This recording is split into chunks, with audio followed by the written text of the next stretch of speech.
காணாமல் போனவர் திரும்பி வருவார் என்ற நம்பிக்கையில் இருந்தது சத்யநாதனின் குடும்பம். தற்போது சப்பானியின் வாக்குமூலம் இந்த குடும்பத்தை நிலைகுலைய வைத்திருக்கிறது.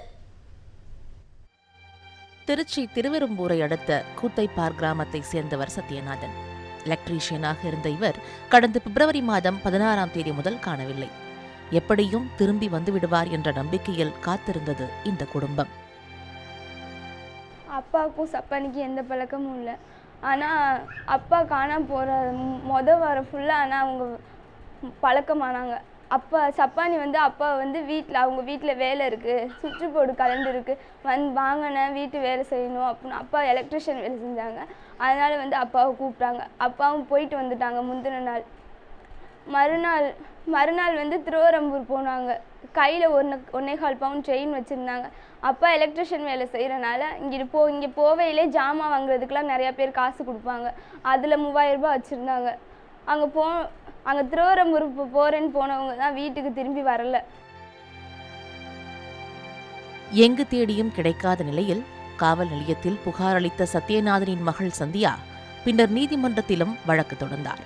அந்த நேரத்தில்தான் சப்பானி கைது விவகாரம் வெளியே வந்தது. ஹைகோர்ட்டில் மனு கொடுத்தேன். அதுக்கப்புறம் ஸ்டேஷன்லேருந்து விசாரிச்சாங்க. அங்கே கேஸ் நடந்துக்கிட்டு இருந்துச்சு. அதுவும் தள்ளுபடி ஆயிடுச்சு, கண்டுபிடிக்க முடியல அப்படின்னு சொல்லிட்டாங்க கோர்ட்லேயும். அதுக்கப்புறம் இப்போ தங்கத்துறை கேஸ் நடந்துச்சு. அவங்க கொன்னது சப்பானி தான் அப்படின்னு உறுதியானதுக்கப்புறம் நான் ஸ்டேஷனுக்கு ஃபோன் பண்ணி, சார் இவன் தான் சார் அப்பாவை முந்தின நாள் பார்த்தான் அப்படின்னு நான் அப்போ தான் சொன்னேன். அதுக்கப்புறம் தான் ஸ்டேஷனில் அவனை அடித்து கேட்டதுக்கப்புறம் தான் அப்பாவையும் கொன்னதாக சொன்னான். அதுக்கப்புறம் அப்பா புதைச்ச இடத்தையும் சொன்னான். நான் போய் நாங்கள் பார்த்தோம். அப்பா வீட்டை கடைசியாக போட்டு போன ட்ரெஸ் தான் அங்கே இருந்தது. கடைசியாக போட்டு போன ட்ரெஸ் தான் இருந்துச்சு. எலும்பு, அப்பாவோட எலும்பு சட்டையும் கடைசியாக போட்டு போன ட்ரெஸ் மட்டும்தான் அங்கே இருந்துச்சு. இப்போ டிஎன்ஏ டெஸ்ட் எடுக்கிறதுக்காக அப்பாவோட எலும்பு எடுத்துகிட்டு போயிருக்காங்க. கணவர் திரும்பி வந்து விடுவார் என்ற நம்பிக்கையுடன் காத்திருந்த சத்யநாதனின் மனைவி கமலவேணி நிஜத்தை எதிர்கொள்ள முடியாமல் கலங்கிக் கொண்டே இருக்கிறார்.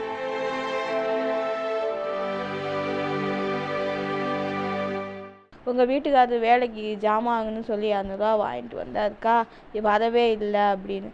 எனக்கு தெரியாதுப்பா, நீ என்னைக்கு நீ பேசினியோ அன்னையிலேருந்து அவரை காணோன்னு நாங்கள் தேடிக்கிட்டு இருக்கோன்னு நான் அவனையே கேட்டேன். ஆனால் அவன் இப்படி தான் பதில் சொன்னான், நாங்கள் ஜாமாங்க நான் காசு கொடுத்தேன் 200 ரூபா, ஆனால் அவர் வரல, ஆனால் நான் அவரை நான் பார்க்கல. நான் கேட்டேன், ஆனால் நீ என்ன பண்ணின அப்படின்னே கேட்டேன் அவன்கிட்ட. நான் அவரை ஒன்றும் பண்ணலை, நான் காசு தான் கொடுத்தேன், அதுக்கப்புறம் அவரை பார்க்கவே இல்லைன்னு சொல்லிட்டான்.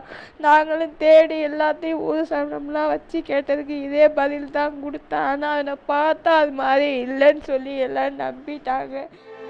வேலைக்காக அழைத்துச் செல்லப்பட்ட தனது கணவரை சப்பானி கொலை செய்ததாக கூறப்படுவதை இவரால் இன்னமும் ஏற்றுக்கொள்ள முடியவில்லை.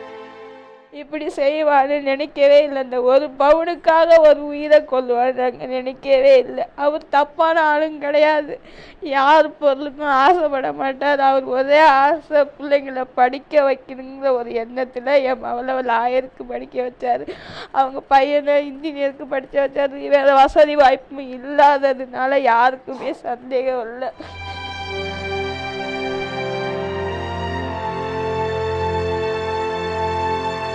கிடைத்தது சத்யநாதனின் உடல்தானா என்பதை உறுதி செய்ய மரபணு சோதனையும் நடத்தப்பட உள்ளது. 8 பேரை கொலை செய்த வழக்கில் குற்றம் சாட்டப்பட்டுள்ள சப்பானி என்பவர் கொடுத்த வாக்குமூலத்தை அடுத்து 6 பேரது சடலங்கள் தற்போது வரை மீட்கப்பட்டுள்ளன. மேலும் அற்புதசாமி, பெரியசாமி ஆகிய 2 உடல்களும் தற்போது வரை மீட்கப்படவில்லை. இந்நிலையில் அவர்களுக்கு செய்ய வேண்டிய இறுதி சடங்கை கூட தங்களால் செய்ய முடியவில்லை என்ற ஏக்கத்துடனும் கண்ணீருடனும் காத்திருக்கின்றனர் அவர்களது உறவினர்கள். புதிய தலைமுறைக்காக ஒளிப்பதிவாளர் கணேசனுடன் அக்ஷயா.